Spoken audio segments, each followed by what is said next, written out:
long years, the Demons are premiers in 2021. Extraordinary stuff. Melbourne have won.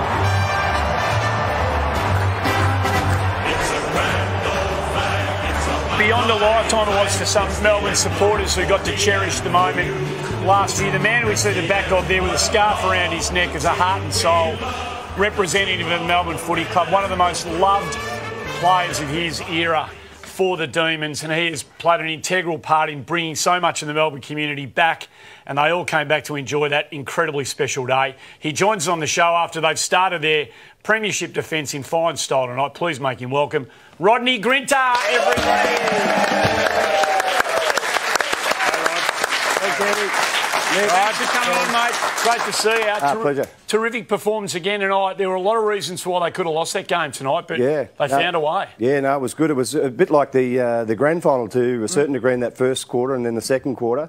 But it was just a really good contest all night, and to win by 4 goals was terrific. And you're watching it tonight with a whole lot of past players and their family. And to a large degree, this network of ex-Melbourne players might not have been together had it not been for you and your WhatsApp group. Can you tell us about how that all came about? Yeah, well, look, the WhatsApp group came about during the finals last year when the football club rang me and asked whether we could get some players to send a message to the current day boys in one of their meetings leading up to the grand final. So I got on my phone and had a look at how many numbers I had that had the WhatsApp app, and there was 100 in the phone.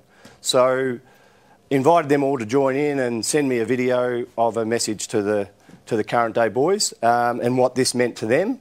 And now it built to 161. So I've got 161 past players, 160 and 1 non-pass player on there, and that's Neil Danaher.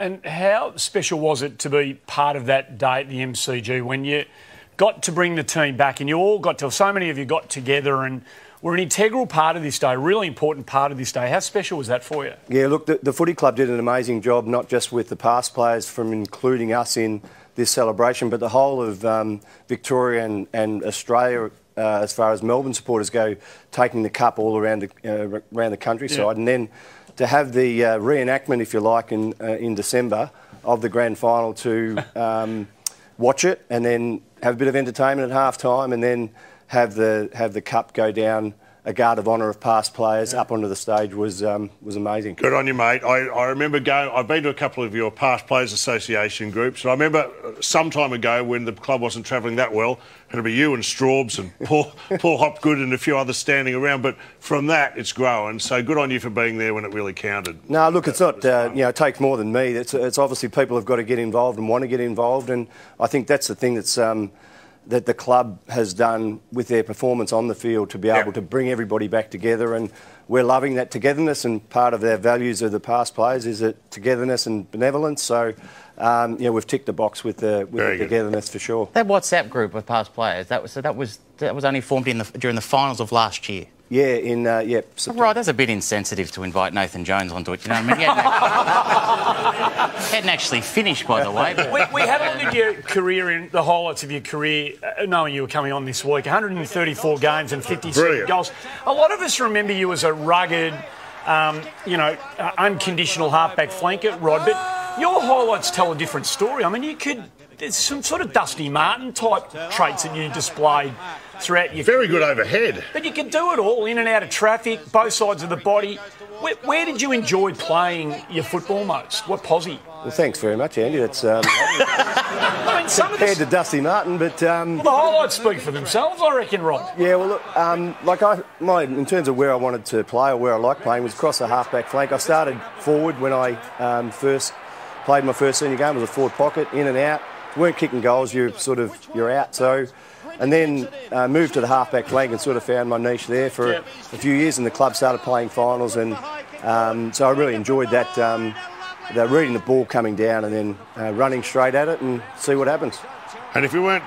Well, yeah, it's just a class act and we love seeing it. A lot of people like myself do remember you as one of the hardest men to ever take the field. And if there was a situation to be had, you were involved. Well, we've got some of the highlights here. You really didn't believe in tackling. You'd just like to bump a lot, didn't you? And cop that. What was your approach on the ground? And by the way, there's no easy targets here. These are just... they'd all be play on today, wouldn't they? This one's phenomenal, Rod. I always love, Rod, that whenever you had the choice between tackling and bumping, you'd choose to bump every time, wouldn't you? Yeah, 100%. That was what it was like back then. That's what we did. We went out to do whatever we needed to do to win. You're an un-Melbourne-like player. Like, a lot of us would describe... Melbourne were nice ball players and they had the reputation, of not necessarily being the hardest mob. Did you feel like you needed to provide a bit of that for the teams that you played in? I don't know whether I felt that. I think that was just the way that I played, and for me to continue to get a game week in, week out, I had to come and deliver that, and if I didn't, well, then I was back in the twos. Well, you did deliver, and you were a tough player, but you never chose an easy target. If anything, you always picked the meanest hombre on the field. Here you are with BT. Can you explain what you're doing here? I call this poking the bear.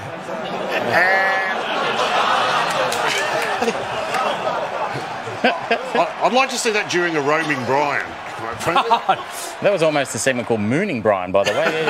What were you thinking? Well, he was obviously in there doing something to one of our players, and I was always in there to try and support my teammate, and I grabbed him by the shorts and obviously giving him a huge wedgie. He didn't really like the idea of it, and then he turned around and looked at me, and I thought I was going to die. Yeah, right. I just ducked and got out of the way, and over he went. You're a skillful player, but you played the game hard, and you also cared for your teammates. And I've got a great example of that, Rod.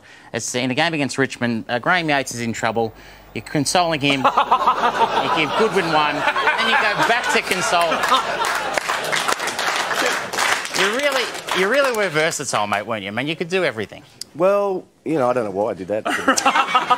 Your Honour? Bloody silly. I got reported earlier in the game, so that wasn't the smartest thing to do, to go and get reported again in the same game. But, Yater got knocked over, and I thought Andy was going to come in and give Yater another bump, so I thought I'd just give him a little... Yeah, but he didn't, did he? All he did was just walk within 2 metres of it. I was cross. How did you finish up your career at Melbourne? Because you didn't go and play anywhere else in the VFL, AFL. Not in the AFL, no. Again, a Tassie coach role, but how did your career finish? Well, I was sitting at a pub, and I was watching the TV in the pub, and every year they put on the teams and who's in and who's out. And I'm sitting there this night, and Melbourne teams comes up, and these are all the ins and here's all the outs, and it had Rod Grinter retired. Right. And I went, what the hell? I didn't realise that I'd finished, so I rang up Richard Griffiths, who was our footy manager at the time, and he said, "Didn't Barmy talk to you?" And I said, "No, he obviously didn't." He said, so I ended up playing in the seconds that year, but I was on the supplementary list. Yep. Couldn't play in the seniors, but captain the seconds, yeah. Did Barmy ever catch up with you and explain what happened? No. No, right. But I actually sat in the box. He's here tonight. Barmy's a ripper. Catch up with Barmy now and again, and it's not something that gets brought up because it was a long time ago. But that's the first thing I'd bring up. Yeah, I know. I might do it next time I see you. And ask who was in the wrong here. Was it Griffo or was it you? Yeah. You're a great entertainer on and off the field, and you liked your good mate Gary Lyon, who you worked with specifically off the field.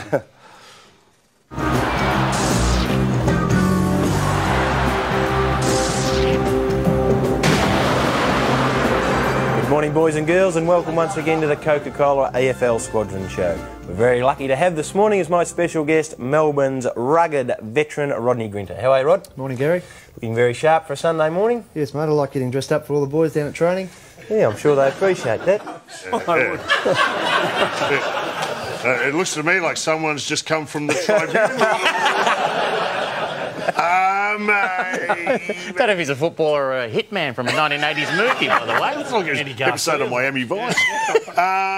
You football or fatherhood, I think it was hard for you to choose which you were more committed to at times. Let's take a look and see if this helps us out at all. You have pulled your head in, and you're not getting any younger because you're losing a lot of hair, I noticed that. Now, is that partly because you've got a young son, James, who came along last year? Yes, James came along into our life last year, and he's certainly been a highlight to my life. And what about Friday night? If he started crying about 3 o'clock, would you get up? No, I give Bernadette a nudge. Bernadette being a lovely wife. Yes, absolutely.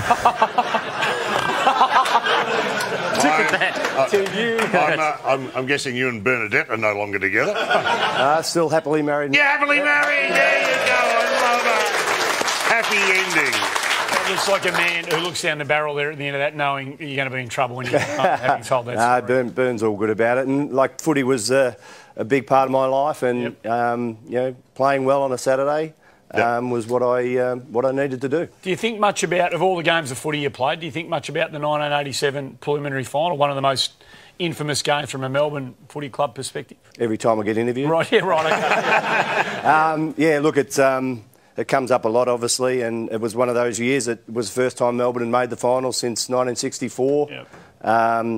Went on a great run into that preliminary final, and then that game was amazing. Like, for 3 quarters, we had it in the bag, and that last quarter, all we needed to do was nail one of those 3 or 4 goals that we missed, and it would have been us in the grand final against Carlton. But unfortunately, that didn't go our way. Hawthorn did what Hawthorn did. Back then, they were brilliant. The footage is amazing, obviously. It's a famous... and obviously, the late Jim Steins, cops a lot of flack for running over. Sure does. Wow. If you have a look, by the way, if you have a look at the final play, right, Hawthorn, of course, start with Michael Tuck with a big... down the middle. It goes over the back to Peter Schwab, who gives it to Langford, who kicks it to Gary Bacanara. Gary Bacanara is given a free kick away by you, Rod Grinter. There you are. So you're actually standing on the mark. You're correct. Yeah, so... look... You cost them the game, not Jim Steins. It cost them a flag. Yeah. Well, possibly. Who will know? So you had a good view of Jim running across the mark. 100%, and Jim got me out of jail. Don't worry about that. Because it was just unfortunate. I've obviously spoken to Gary about this quite a few times, and we've spoken a couple of times together. And he always says that he would have kicked it from there if he didn't get the 15. Yeah. So good on him for that. But. Look, that was just an amazing. We always highlight little parts that cost you the game. That obviously incident, he kicks the winning goal, but there was 3 or 4 opportunities earlier in that quarter where we could have won it. Yep. He's a magnificent player, Bacanara. Who was your toughest opponent throughout your career?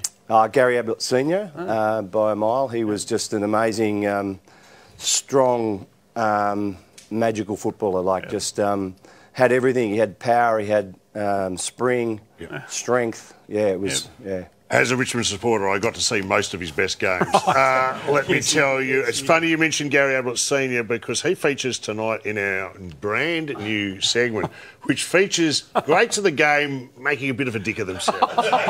Here it is, the world premiere of...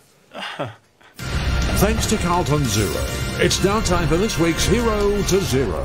Christensen towards half forward, and there's Gary Ablett taking a mark in front of New. Now Ablett swings away. He runs to centre half forward. Onto the left foot goes Ablett, and he puts it out of bounds on the full. There it is. Oh my goodness, I love it. How much fun is that? Taking one of the greats of the game and then showing them cutting him in half. Not playing very well. Genius. It's a great new segment. I wouldn't have had it in Seg 3 personally, but anyway. I'll go on. Yep. I just wanted to ask Rod a bit about umpire abuse back in his day. Is that all right? Okay, sure. Of course, we spoke to Richo and he saw some fit, but it was a different relationship that your era had with umpires. How did you go with an umpire? I didn't have a relationship with any of them. It was pretty tough. Every time I did anything, as we saw some of the little things that I did there, they were all over me. That's right. It was a witch hunt. It wasn't just Rod, was it, by the way? There were other players of your era that, it'd be fair to say, Mickey, they'd be... There's a fine. Right, there. That's a 50. Yeah. Oh, that's a 50. Please. It's actually... We're all for the clean-up, by the way, but it's great to see this footage. I missed this. I know. There's a bit of theatre. Oh, all right. Maybe this is a bit over the top. It was a different time. Got the forks out. It was a different time. Some argue it was a better time, but we'll move on. Hey, Rod, terrific start to your footy club's premiership defence. Well done on the role you played in pulling so many people back to the footy club and being part of it. Thanks for coming on the show. All right, thanks for having me. Rod Grinter, our very special guest on the front bar as Melbourne get their premiership defence underway. Another dude to join us next. Titus O'Reilly here on the front bar.